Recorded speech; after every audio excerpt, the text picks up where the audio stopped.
이재명 피고인 로펌 전락한 법사위. 자, 이재명 피고인의 로펌으로 전락을 했다. 피고인 어떻게? 법사위는 국회 안에서도 이 상원이라는 소리를 듣는 상임위원회입니다. 법사위. 모든 법이 이 법사위를 거쳐야지 본회의로 넘어가죠.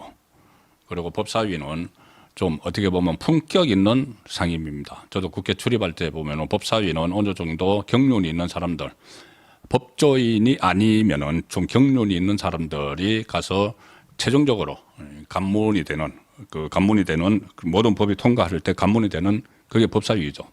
그리고 실제로 법원, 검찰 뭐 전부 다 관장을 하기 때문에 권한도 막강하고 또 조금 전에 말씀드린 만약에 저기 대통령 탄핵, 과거에 대통령 탄핵 때 이 법사위원장이 뭐라 하냐면은 이 탄핵 소추위원이 됩니다. 탄핵 소추위원, 검사 역할을 하는 것이죠. 검사 역할. 그 국회 탄핵 그 소추 과정에서 그때 박근혜 전 대통령 때 권성동 그때 법사위원장이 탄핵 소추위원을 했고 노무현 탄핵 때는 그 김기춘 그때 법사위원장이 또 탄핵소추위원을 했고 어쨌든 법사위가 상당히 중요한 상임인데 갑자기 이것을 망가뜨린 사람이 정청래죠. 정청래. 뭐 별을당 군인들 보고 앉아 일어서 퇴장 뭐 이렇게 안하무인격으로 막 운영을 하는 자충우돌 계속 자충우돌을 하죠. 자, 그 법사위에서 오늘은 또 하나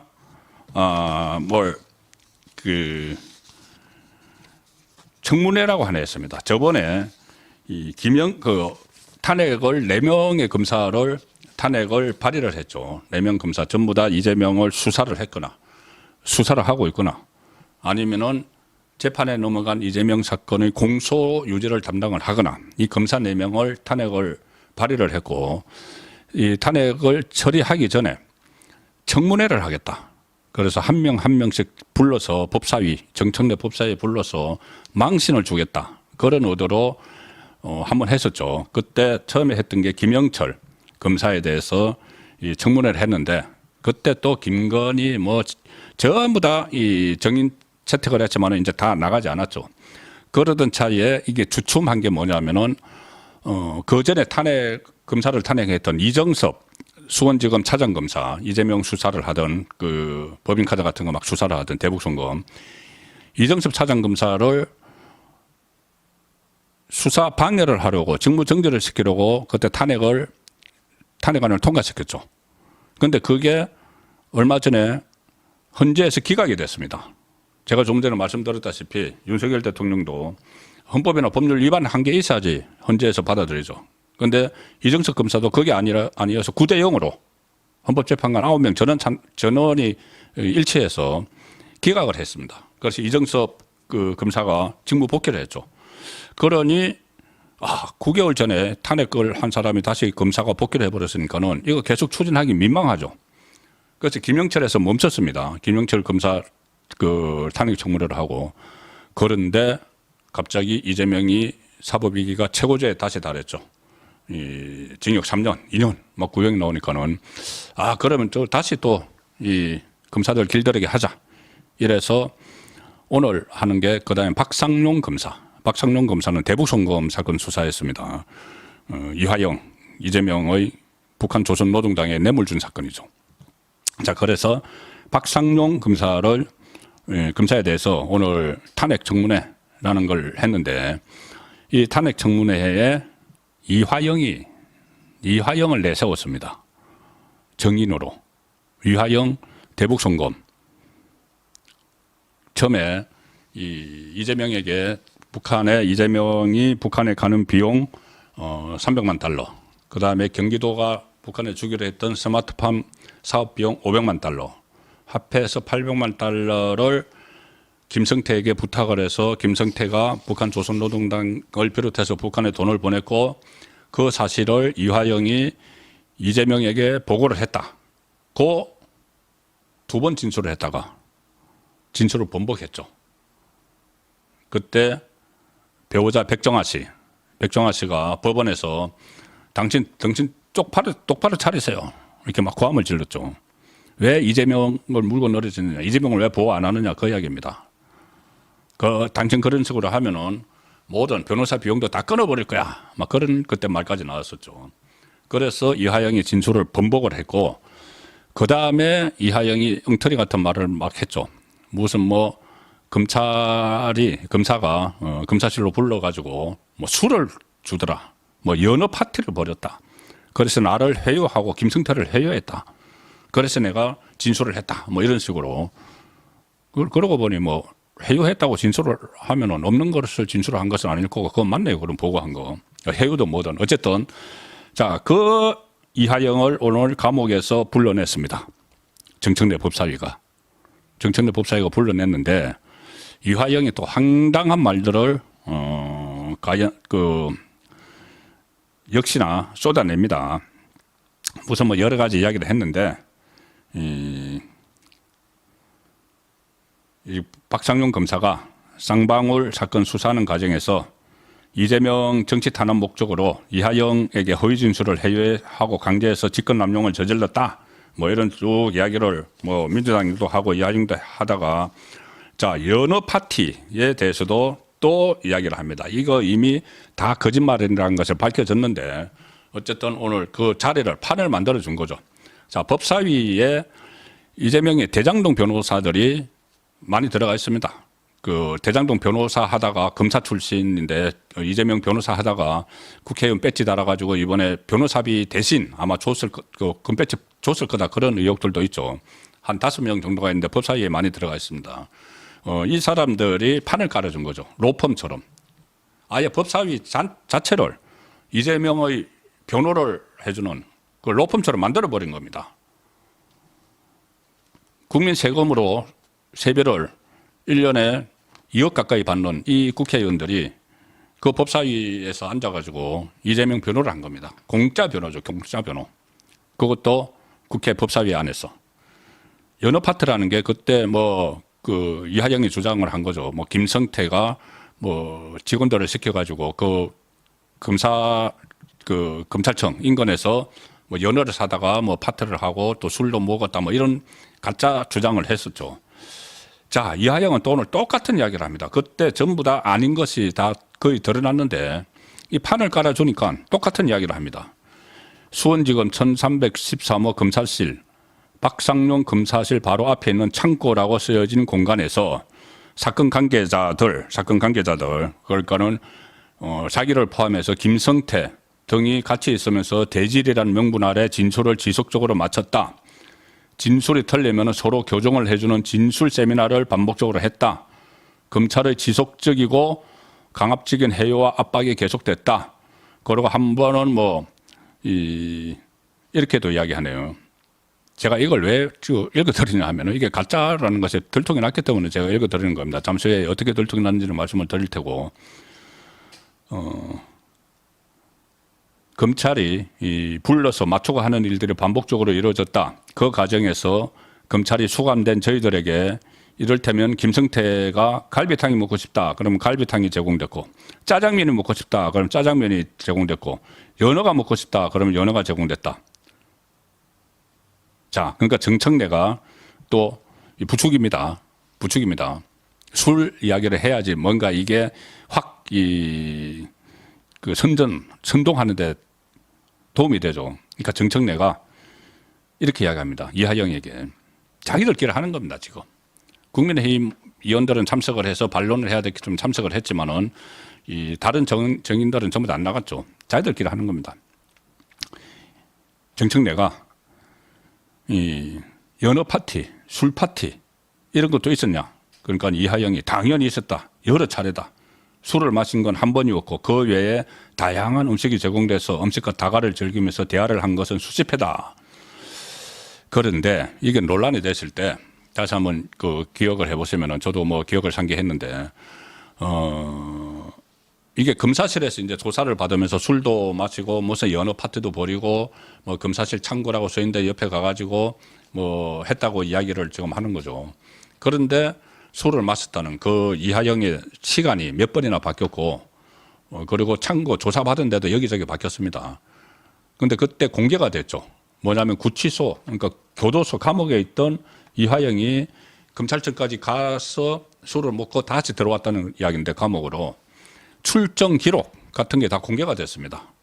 법무부 교정당국에서 공개를 했죠. 그런데 이화영이 주장한 시간에는 이미 이화영이 검사실에 있는 게 아니고 구치소 안에 들어가 있었습니다. 그러면 그 출정 기록을 뭐 법무부가 조작을 했다는 이야기인가요? 그리고 무엇보다도 그때 그 피고인 재수가 이제 피의자일 때 검찰에 가면은 교도관들이 호송을 하죠. 교도관들이 다 감시합니다. 교도관들이 감시해서 정말 술을 어떻게 먹는 걸 교도관들이 그걸 보고 있었겠습니까? 어쨌든 38명의 교도관을 전수조사를 다 했는데 교도관들이 그런 모습 한 번도 못 봤다고 다들 이야기했습니다. 만약에 거짓말이면 나중에 교도관들 큰일 나죠. 그리고 검찰에서도 이화영이 주장하는 것을 반박하기 위해서 검사실 내부 사진까지 다 공개를 했습니다. 그래서 이거 엉터리다고 다들 이야기하고 결론이 그렇게 나는데 이걸 이화영을 불러서 다시 상기를 시키면서 지금 이재명의 사법 위기가 1심 선고가 코앞에 다가오니까 이거는 지금 이번에 1심 선고 받는 거 아니죠. 대북송금 사건이죠. 제가 몇 차례 말씀드렸다시피 대북송금은 이재명에게 가장 중한 형벌이 내려지는 사건입니다. 대북송금은 뇌물 사건이죠. 제3자 뇌물. 김성태에게 시켜서 김성태가 북한 조선노동당에 돈을 줬고 그 대가는 이재명의 북한 방문이기 때문에 이재명이 조선노동당에 돈을 준 거나 마찬가지다. 그런데 800만 달러면은 100억 원. 그런데 1억 원만 넘으면은 특가법 뇌물은 그러면은 징역 10년 이상 아니면 무기징역이 법정형이죠. 자, 그래서 대북송금과 관련해서 뭐 이렇게 해유를 했다 이런 이야기를 하고 있는 겁니다. 주진우 국민의힘 의원이 오늘 날선 발언을 했습니다. 주진우는 검사 출신이고 대통령 법률 비서관을 지냈죠. 이렇게 이야기합니다. 아니 우리가 국민 혈세로 세배를 받으면서 왜 이재명 변호사가 해야 할 일을 국회에서 해야 하나? 요즘에 변호사들이 할 일이죠. 국민에 대한 배임이다. 이번 청문회는 이재명 대표 재판에 유리한 자료를 하나라도 더 만들어 보겠다는 방탄 의도다. 검사 겁박이다. 자, 그리고 어떻게 이렇게 집요하게 수사한 검사들을 괴롭히는가 하면은 오늘 무슨 탄핵 청문회 한다고 했던 박상용 검사는 오늘 안 나갔습니다. 이게 위법적인 청문회라서 안 나갔죠. 그런데 이 법사위, 정청래 법사위가 박상용 검사를 어떻게 괴롭히냐면은 박상용 검사 가족의 10년치 해외 출입국 기록을 달라. 10년치 기록을 달라. 이게 왜 필요하죠? 그리고 이 박상용 검사의 배우자가 판사였다고 합니다. 판사 시절에 그 배우자가 재판했던 사건 기록 다 달라. 이게 그냥 망신주기용이죠. 탄핵이고 괴롭히는 물리적인 테러다는 이야기를 했습니다. 물리적인 테러. 이 주진우 의원이. 자, 그리고 제가 하나 상기를 또 시켜드릴 게 있는데 이화영과 관련해서 그때 이화영은 두 번이나 이재명에게 보고를 했다고 진술을 했다가 번복을 했죠. 번복을 하고 자기 이제 감옥에 있는데 그때 논란이 된 이야기 하나 생각나실 겁니다. 뭐냐면은 대속 발언. 이화영의 대속 발언. 가톨릭에서 대속이라고 하면은 예수가 십자가에 못 박혀 돌아가심으로써 인류가 죄 사함을 받고 구원받았다. 이게 기독교 용어인데 다른 사람을 대신해서 내가 형을 살고 있다는 이야기가 되는 거죠. 그 이야기를 해서 논란이 된 것을 아마 기억하실 겁니다. 뭐냐면은 지난 4월 총선 후에 이제 구치소, 이하영이 구치소에 있는데 그 면회를 간 더불어민주당 국회의원 당선자들한테 이렇게 이야기합니다. 여러분도 누군가 대속을 했기 때문에 그 자리에 있는 것이다. 이건 뭐냐? 국회의원 당선된 것은 당신들도 죄가 많은데 누군가 당신들을 위해서 대속을 했기 때문에 그렇게 된 거야. 그러면서 이 적정 녹취록에서 그렇게 됐는데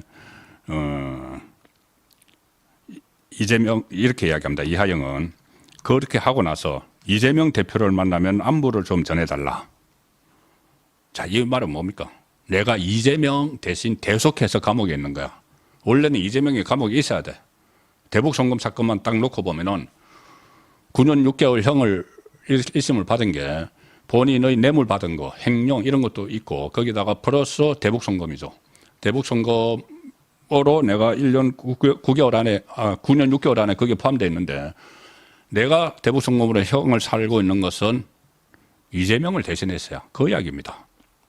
그런데 접견실은 이 특별면회 또 했다는데 특별면회에서는 이 대화 내용이 녹음이 되죠. 그런데 녹음이 되는 걸 알면서도 그렇게 이야기한 건 이재명에게 압박하는 겁니다. 이재명에게 다 보고가 되겠죠.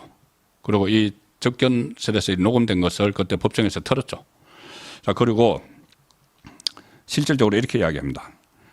자신 변호인이죠. 김강민 변호사가 활동할 수 있게 도와달라. 이재명에게 좀 전해달라. 자, 변호사가 활동할 수 있게 도와달라. 변호사비 좀 대신 내주라는 이야기죠. 변호사비. 내 변호사비. 왜 이하영 변호사비를 이재명이 대신 내줘야 됩니까? 이재명이 죄를 대속하고 있기 때문에 그런 거죠. 그래서 결국은 이재명에게 협박과 함께 SOS 요청을 섞어서 보냈다. 그런 해석이 가능하죠. 이재명을 대신해서 죄를 덮어쓰므로써 민주당 총선 압승에 일조를 했으니까 은혜를 갚으라. 특히 변호사비 지원을 언급을 했다. 자, 그 이야기죠. 그렇게 하면서 자기 민주당 의원들에게는 그렇게 하고 이재명에게는 봐, 내가 지금 당신을 위해서 대신 이렇게 형을 살아주고 있는 거야. 그러니까 나를 잊으면 안 돼. 내 변호사비도 좀 주고 나 잊으면은 나 다 폭로할 거야. 이런 그 취지죠. 그렇게 해놓고는 이 무슨 뭐 수원지검 검찰 뭐 청산 안에서 진술해요 술자리가 있었다. 이 앞뒤가 안 맞는 이런 주장을 하고 있습니다. 그래서 결국은 오늘 법사위는 이재명 피고인의 로펌으로 전락해버렸다.